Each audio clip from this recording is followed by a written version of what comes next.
Alice Gould arrives at a psychiatric clinic accompanied by an elderly man. Her companion thanks her for her bravery, and she proceeds to the entrance. The doctor checks her documents. Everything is in order, including her husband's consent for hospitalization. A separate letter addressed to the clinic's director is also delivered, but since he is unavailable, Dr. Rui Perez opens the envelope. It is a referral from her attending physician, who warns that the patient is adept at justifying any of her actions. Even lies are twisted in such a way that her interlocutor cannot discern the truth, and her intelligence is so high that she can easily deceive anyone, even a psychiatrist. The doctor interviews the woman. Alice insists that she was legally kidnapped by her husband so that he could seize her wealth. However, the doctor has information that she had attempted to poison the man 3 times, leading to her hospitalization. But if she is a poisoner, why didn't her husband report her to the police?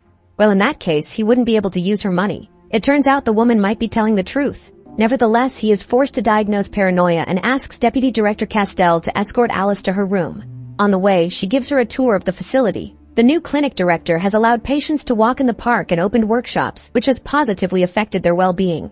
Alice hands over her personal belongings, including a lighter, but asks to keep just one book. Castell reads the title, Paranoia and Its Signs, and allows it. The woman is examined thoroughly from head to toe, issued the institution's uniform, and advised to choose a simpler name. Upon entering her room, Alice instantly transforms, pulling out hidden notes and newspaper clippings from the book. It turns out she infiltrated the facility to find out how her client's son, Dr. Raimundo, who was a patient at this clinic, died. The scene shifts to a night when a fire broke out at the clinic, and all the patients were released from their rooms. It was then that the body of one of the twin brothers, who were held at the facility, was found. In the present, Alice wakes up in her room and heads to the morning procedures. Later, in the dining hall, she meets her new neighbors. One of them, Ignacio, seems perfectly normal and is even allowed to drink wine and have his own lighter.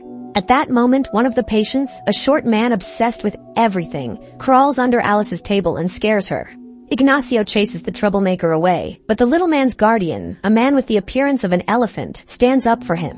The pair go out into the park, and Ignacio introduces Alice to the twin brothers, Romulus and Remus, who are always accompanied by a girl Romulus considers his sister, just because he wants to. The action returns to the night of the incident.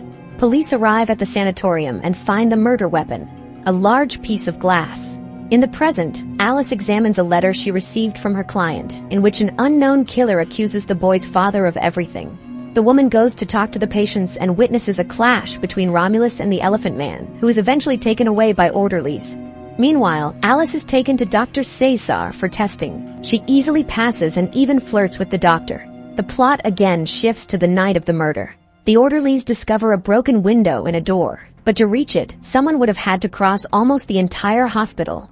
This means the killer must have started the fire to divert attention. The strategy is very calculated, something unlikely for an insane person. Once more, it is morning in the present. Dr. Cesar invites Alice for a cup of coffee and continues asking questions. The woman distracts him by commenting on his appearance, causing him to accidentally pour hot water into her cup. He is forced to give her the keys to the doctor's restroom, where Alice goes and causes a blockage. She runs into the corridor, and while the archivist calls for cleaners, Alice finds the records from the necessary year. It turns out that on the day the letter was sent to the father of the murdered boy, only Ignacio was in the city. The scene shifts to the night of the murder. Bloodstains are found on Ignacio's hands, just as the coroner's vehicle arrives at the gates. Ignacio is questioned. He is the only one with a lighter, meaning he could have started the fire, but the man denies the crime. He was simply the first to find the body and tried to help. At that moment, the investigator is interrupted. The coroner is not the usual one who comes, but the man is irritated. He doesn't care who it is, as long as they do their job. Back to the present. Alice questions Ignacio about the day he was in the city. Did he send the letter? But the man suddenly becomes anxious and runs toward the building. Alice holds him back until a heavy downpour starts, and then Ignacio falls to the ground and has convulsions. It turns out he has hydrophobia. Again, the night of the murder. The investigator is convinced of Ignacio's guilt, but to reach the broken window, he would have had to cross a water-filled corridor, and he couldn't have done that under any circumstances due to his phobia. At that moment, the doctors realize that one patient is missing from the wards. In the present, Alice confesses to Ignacio that she infiltrated the clinic with the director's permission, who was a close friend of the deceased boy's father. The man doesn't believe her, but tells her that the boy often fought with the dwarf. And, by the way, on the night of the boy's death, the dwarf couldn't be found because he was hiding in the garden. Later, Alice sees the dwarf behaving indecently and follows him. The plot returns to the night of the fire. The facility's director shares his thoughts with the detective. If humans are created in the image of God, like a perfect text, then the patients here are crooked lines that God made when learning to write. He asks not to publicize the crime, as the killer is still in the clinic. Just then, the director is informed that the missing patient has been found. In the present, Alice searches the woods for the dwarf, but encounters Romulus. He is sure he knows who she is, and leads her home.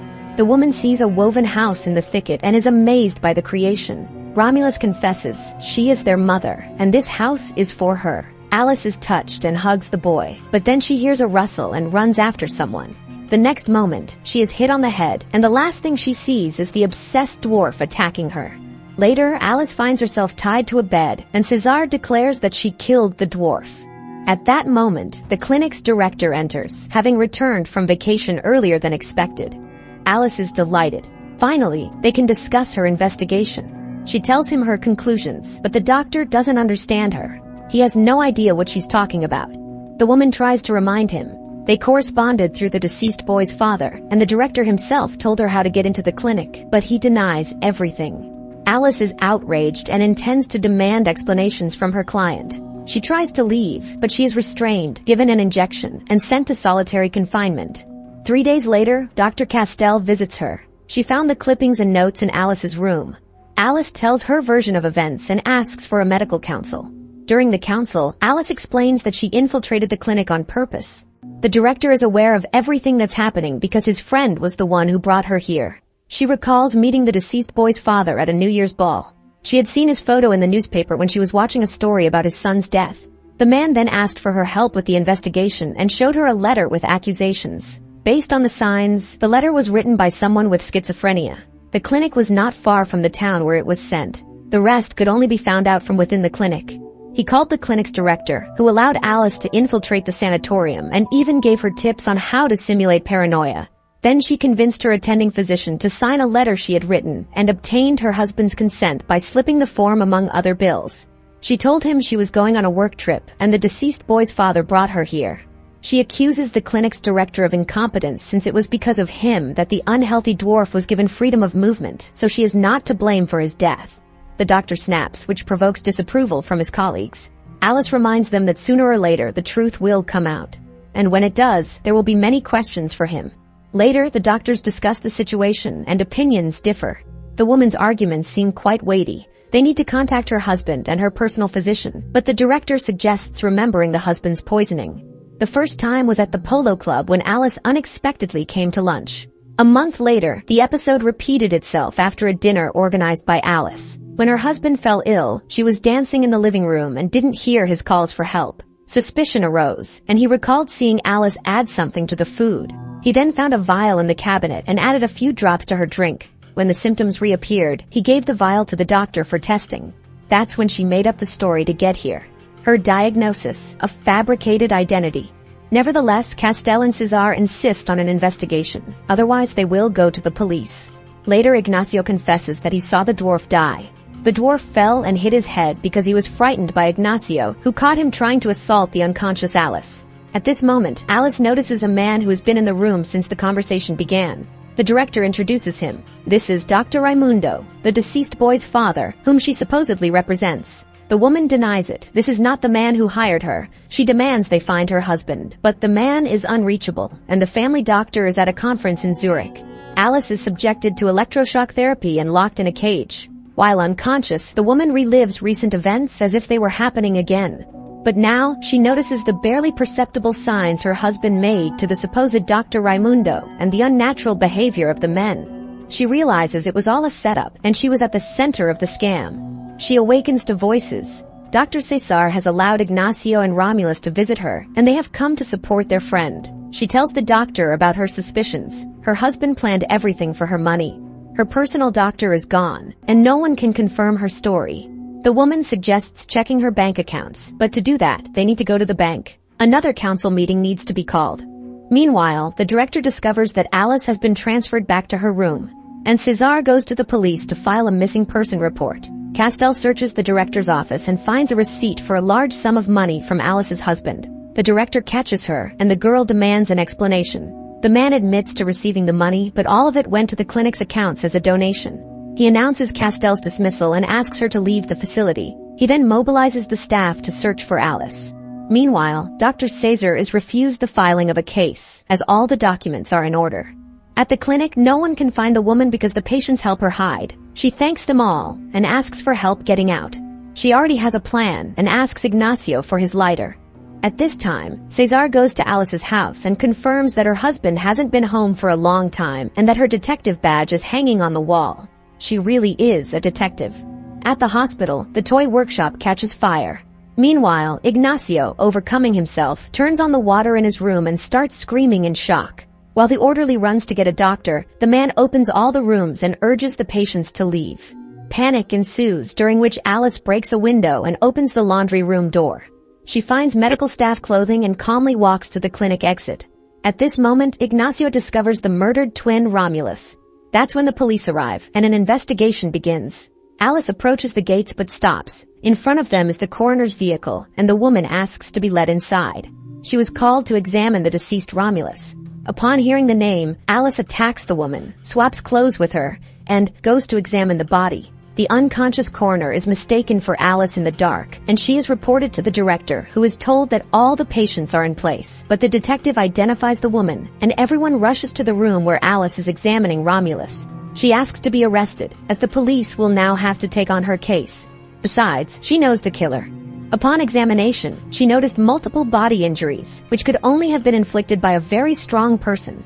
In fact, Romulus had protected her from the dwarf, and the elephant man had witnessed it. Moreover, the elephant was secretly in love with Romulus's so-called sister, so he avenged the boy. The police examine the elephant man and find cuts on his hands. Alice declares that she was detained against her will. The director opposes her leaving the facility, but the detective informs him that they checked her accounts, and they are empty. Castell presents the director with a letter demanding his resignation, signed by all the clinic's doctors. An emergency board meeting is scheduled for the next day to discharge Alice Gould. Alice goes to the surviving twin, and here it turns out that it wasn't him who died, but his brother Remus. It's just that on that night, Remus was scared, and his brother left him in his room while he searched for his sister. Alice comforts the boy and promises to visit him. Later, her belongings are returned to her, and she heads to the council. The woman easily answers all the doctor's questions. The director disdainfully notes the incompetence of his foolish colleagues, who fell for her tricks, and announces his resignation. The medical commission unanimously votes for Alice's sanity. And at that moment, the man who brought Alice to the clinic enters the room, and it turns out to be Alice's personal doctor. He approaches Alice and asks, what has she gotten herself into this time? But the woman cannot answer. A very complex and interesting plot. 2.5 hours fly by in one breath. Definitely a must-watch for detective and psychological thriller fans.